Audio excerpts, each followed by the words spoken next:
7-8 বছরের একটা শিশু হাতের মধ্যে ইটের টুকরো নিয়ে নেমেছে, তেড়ে যাচ্ছে পুলিশের দিকে।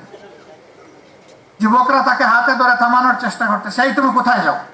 বলে আমি আন্দোলনে নেমেছি, আমি প্রতিরোধ করতে চাই, প্রতিঘাত করতে চাই। কেন এসেছো? আন্দোলন করতে এসেছি। কি জন্য তোমার আন্দোলন?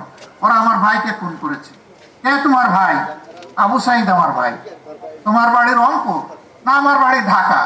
তাহলে আবু সাইদ তোমার ভাই হয় কিভাবে? জাতির জন্য জীবন দিয়েছে, সে আমার ভাই হবে না তো ভাই হবে কে? তারা বলেছে বাবা তোমার আন্দোলন হয়ে গেছে, তুমি যাও, আমরা আছি।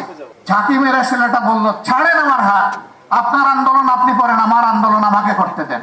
আবার এই যুবক বন্ধুরা বলেছে যদি গুলি এসে অফুড় অফুড় করে দেয়, তাই যে আমি শহীদ হয়ে যাব, তোমার মা বাবা কাঁদবে না? বলে না, কাঁদবে না। আজকে ঘর থেকে বের হওয়ার সময় বলেছি যে আমি যদি শহীদ হয়ে যাই তোমরা আমার জন্য কেঁদো না। এই ছোট্ট শিশুর মনে এই কথাগুলো কে জাগাই দেবে?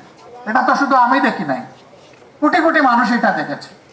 টেলিভিশনের পর্দায়, সামাজিক মিডিয়ায় এগুলা চলে এসেছে। তারা একটা বৈষম্যহীন বাংলাদেশ চেয়েছিল, একটা মানবিক সুন্দর বাংলাদেশ চেয়েছে, দুর্নীতি দুঃশাসন মুক্ত বাংলাদেশ চেয়েছে। তারা চলে গেছে, আমানত আমাদের ঘাড়ে। আর জীবিত শহীদ যারা পঙ্গু হয়ে আছে তারা ভীষণ কষ্ট পাবে, তারা অভিশাপ, তারা মজলুম দেশবাসী অভিশাপ দেবে।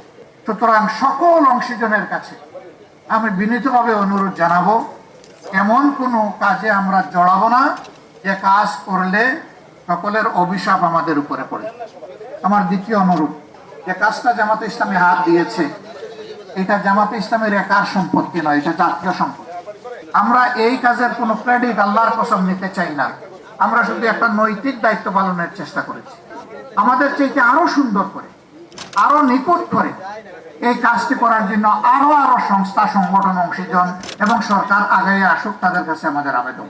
তাহলে আমাদের এই ভূমিকা নেওয়াটা সার্থক হবে এবং সেই ক্ষেত্রে আমরা কথা দিচ্ছি আমাদের পক্ষ থেকে সর্বাত্মক সহযোগিতা আমরা তাদেরকে